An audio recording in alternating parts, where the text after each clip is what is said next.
segon punt és una proposta que fem des del grup de Compromís de petició de mesures econòmiques al govern espanyol exigint a la Generalitat el pagament dels ajuntaments de les subvencions que es deu.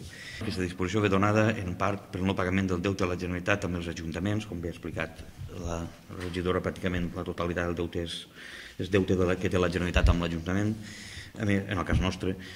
A més, és indecent políticament que els diners del Banc Central Europeu deixa els bancs a un 1% i, per tant, els ciutadans els cobren a un 5 o a un 6, en cas es parlava d'un 6, ara pareix que es parla d'un 5%.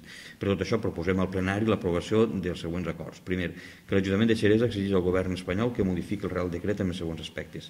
Que l'interès a pagar pels ajuntaments siga l'1% més el 0,25. Que les xicotetes i mitjanes empreses i autònoms tinguin preferència per a cobrar el deute, especialment els que el deute dels ajuntaments fa perillar la seva viabilitat.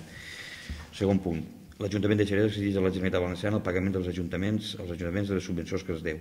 I tercer punt, l'Ajuntament de Xeresa demana al govern espanyol l'aprovació d'una llei de finançament local que garantisca recursos suficients per a tots els municipis. Passem a votació. Vots a favor?